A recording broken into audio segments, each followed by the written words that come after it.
Hello, this is Brent Osborne, President of the St. Tammany Federation of Teachers and School Employees.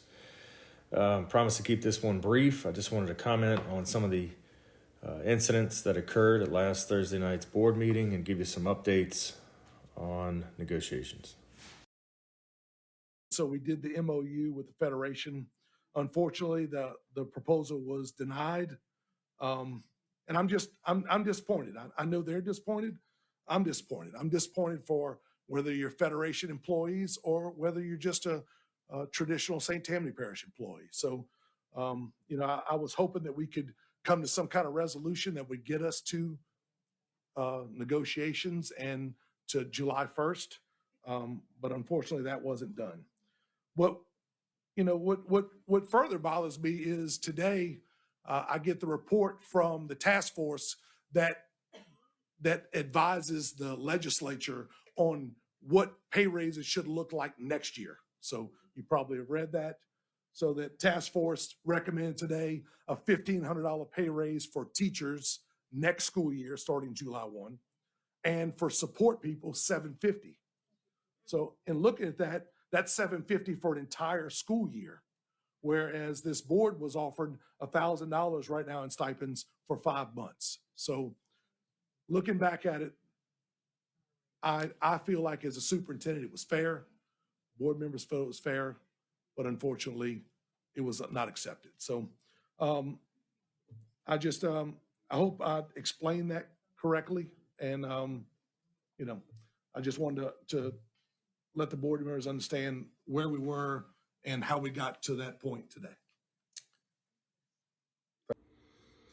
I don't want to rehash too much from the lengthy video I did on this topic, but the Federation views the superintendent meeting with members of a bargaining unit to discuss a proposal without the Federation present to be direct dealing, a form of bad faith bargaining. It is clear to me that the superintendent is attempting a divide and conquer strategy.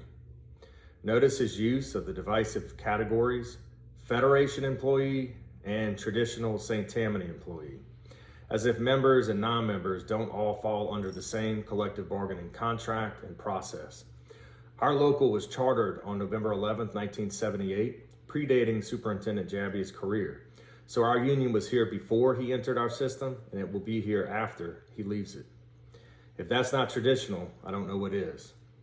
And what happened to the concept of hashtag one team STPPS? We need more than rhetoric, we need action, and we need unity, not division. Frank Jabby's signature is on our contract, so he needs to operate in good faith when dealing with the Federation. When he and his team choose bad faith options, we will expose them to the public at every turn. Thank you, Mr. Nation. Mr. Jabby, you said when you made the offer, the MOU, that the union turned it down, or the Federation turned it down. Did they make a counter offer? No, sir, they did not. And do we know, did all the owner operators vote on that, or there was just I don't know who actually, Mr. Osborne from the Federation told me their decision. Okay, thank you. No problem. Thank you, Mr. Betancourt. So in that last sequence, Superintendent Jabby was asked a direct question by board member Ron Betancourt. Did the Federation offer a counter proposal? Superintendent Jabby said no, they did not. That's simply not accurate.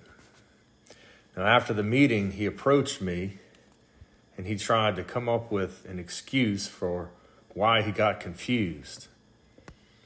And he also sent an email at 11:10 that night. Brant, I thought you meant it, meaning the counter proposal was attached to your refusal email. That is my fault, and did find the counter in an email from the day before. I will clarify at next week's meeting for the public. So here's the problem with that statement. On Thursday, January 27th, I sent an email whose subject line was Bus Owner Operator Counter Proposal. Attached to the email was the counter proposal that Stephanie Underwood and I worked on in collaboration with the group of bus owner operators who had met with Superintendent Jabbia. In addition to it being attached, you can also see there are details about the counterproposal in the body of the email. And just to show you that it was attached, there it is at the bottom.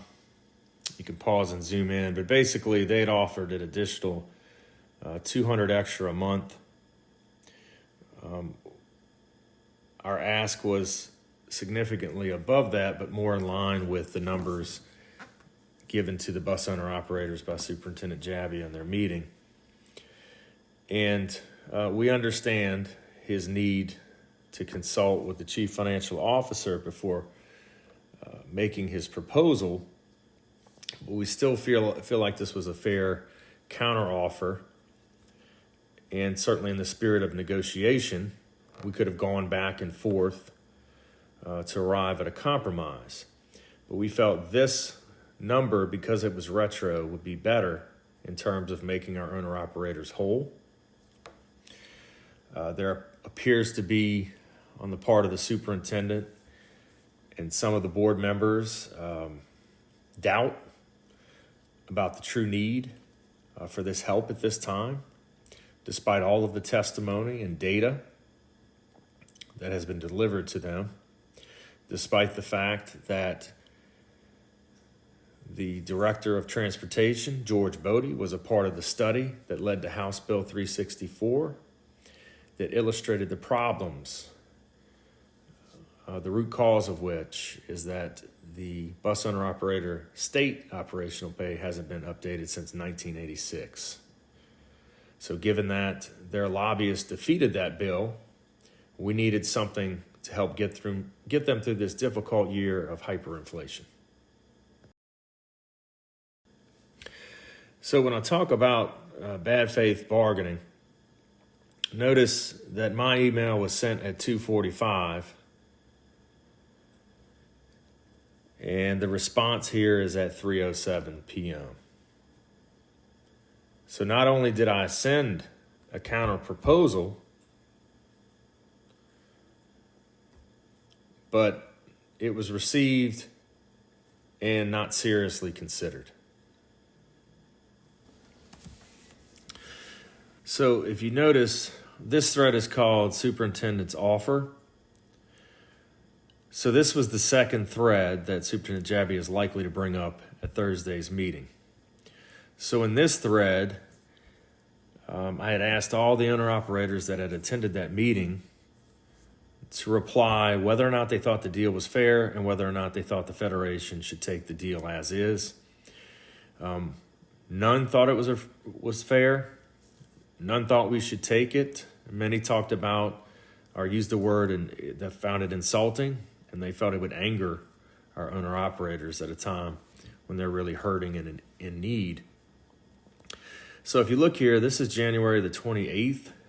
I had told Frank that to have the MOUs ready, he was going to be in Slidell that day.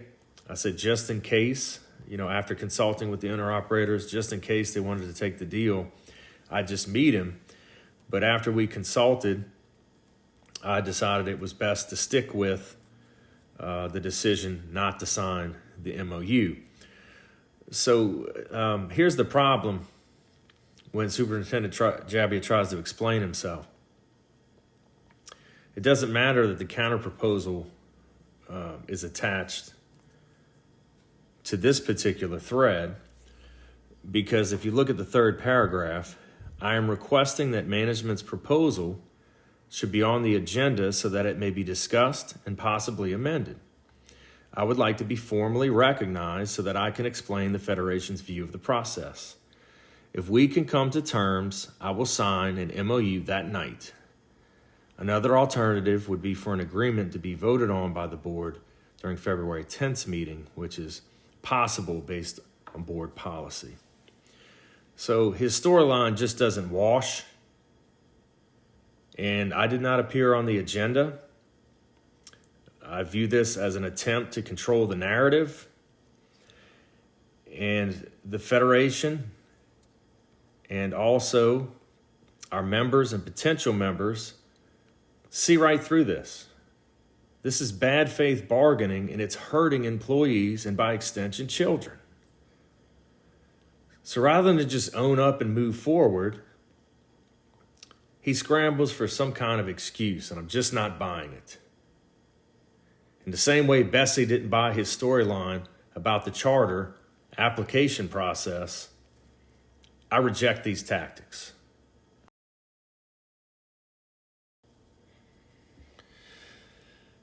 This is Friday after the meeting.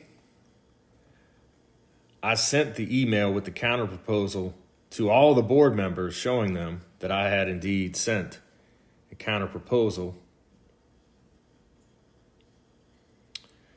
And here, though, I'm putting aside my frustrations, trying to explain to them that the money is there. We can find the money, and offering ways to do so. I also mentioned the $2 million in recurring funds that went toward the 5% management raise last year, which was rammed through the school board after a debate, yes. But did anybody take the time to look at how that would impact the fiscal health of the system? We've been months at this with the issue of owner-operator pay, really years. So here I am asking to bargain over email so that we have greater transparency. And that's the whole thing. If I didn't have this email with the attachment, then it's my word against Superintendent Jabius. And that is why I'm asking for open meetings, collective bargaining, so we can let some daylight into this process and clean up collective bargaining so that it functions again. Thursday night, they're going to discuss the comprehensive annual financial report. An examination of this, you can find it on board docs, will definitely show the financial health of our system.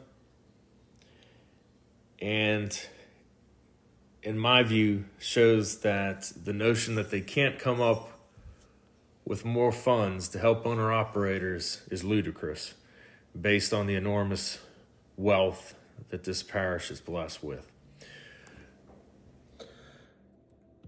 So I did end up calling, or Superintendent Javier did end up calling after that back and forth email exchange. We had a lengthy, sometimes heated discussion over the issue. And again, it was like running into a brick wall. There's just no willingness on their side to actually negotiate. One thing he did mention, we're not in negotiations, true, but he's the one approaching me with a proposal. So therefore, even though it's not a scheduled negotiation, it is a negotiation. I'm not a rubber stamp. That may be how policy sometimes gets passed at the school board level, but it's not gonna be that way with me. I'm always gonna take a hard look and make sure that what we're proposing or the administration is proposing is gonna be something fair and will actually do what it's intended to do. In this case, it's to make these owner-operators whole after a period of hyperinflation. One particular sequence that bothered me in our conversation is he brought up owning a bus as being like working for a failing business. And why would people do that? So the gist of it is that they doubt the need. Even though just logically, we haven't budgeted much more than we did 10 years ago for transportation. Logically, everything's gone up due to inflation and these people need help. And so it's offensive to me that he would doubt the integrity of these people who have come forward. Again, his own transportation director was part of the study. And they knocked the bill down. They sent their lobbyists. The same guy that was there Thursday night creating the district maps, that's the lobbyist who went and knocked down the bus owner operator bill talking about an unfunded mandate. Well, the money still needs to be spent. So we're asking these owner operators to come out of their own pocket, and that's just not fair. Especially given the exorbitant salaries at the management level in this district, the enormous resources, and the fact that not only is it board policy, it's also BESI regulation, that we have standards when it comes to transportation. And we are allowing those standards to slip because we're so focused on the economic aspect of transportation. I'm going to end on this. He also pointed out that other job classes, teachers, paras, other school employees might be envious that this group is going to potentially get a pile of money, which is going to go directly into their buses. But anyway, so he brought that up as a concern. But I think at this point, everybody understands the core problem. A teacher shared with me that the bus owner operator who transports her child to school every day had a flat tire and needed some repairs. So at the kindness of her own heart, she wrote a check for $800.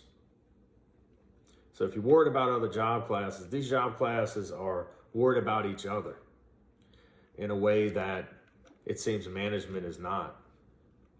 It seems that the board is not. So I'm asking all employees,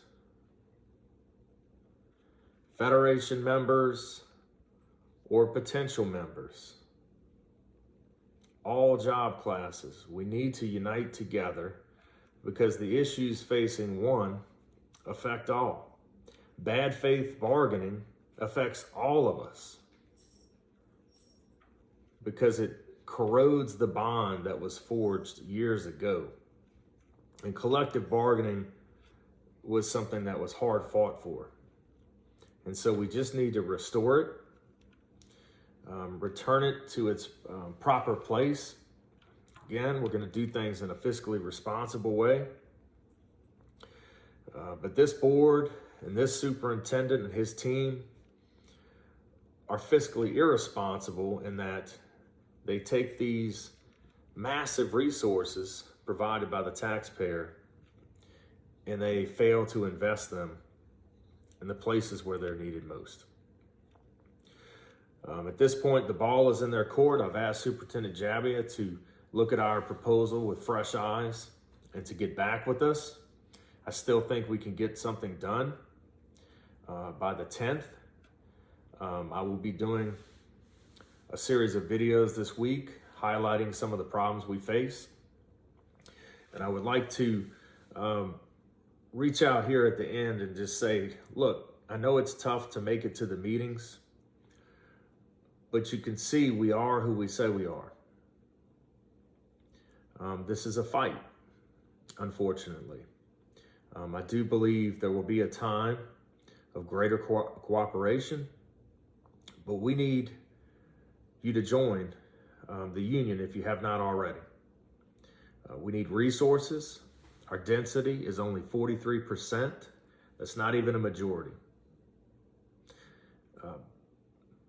Unions can be incredibly powerful. I'm very ambitious in terms of what we can accomplish, but we need more staff.